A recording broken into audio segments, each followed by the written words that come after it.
அதோடு பாரத பிரதமர் அவரிடத்திலே மரியாதைக்குரிய நரேந்திர மோடி அவர்களிடத்திலே நான் முதலமைச்சராக இருந்த பொழுது ஒரு திட்டத்தை நிறைவேற்ற வேண்டும் என்று அவரிடத்திலே கோரிக்கை வைத்து அவரும் ஏற்றுக்கொண்டார். அதற்கு நடந்தாய் வாழி காவிரி திட்டம் என்ற அற்புதமான திட்டம். மேட்டூர் அணையிலிருந்து வெளியேறுகின்ற நீர் கடலிலே கலக்கின்ற வரை அந்த நதியின் கரை ஓரமாக இருக்கின்ற கழிவு நீர் அந்த நதியிலே கலந்து மாசுபடுகின்றது. அந்த நீரை சுத்தமான நீராக மக்கள் பருக வேண்டும், விவசாயத்துக்கு சுத்தமான நீராக பாய்ச்ச வேண்டும் என்ற அடிப்படையிலே அவரிடத்திலே கோரிக்கை வைத்தேன்.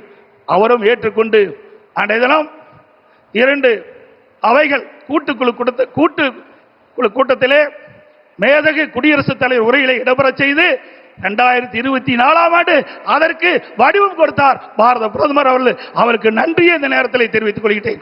சுமார் 11,250 கோடி நடந்தாய் வாழி காவிரி திட்டத்திற்கு மத்திய அரசு அனுமதி கொடுத்தது 2024ஆம் ஆண்டு கொள்கை விளக்க குறிப்பிலே இடம்பெற்றிருக்கிறது தமிழ்நாடு அரசிலே.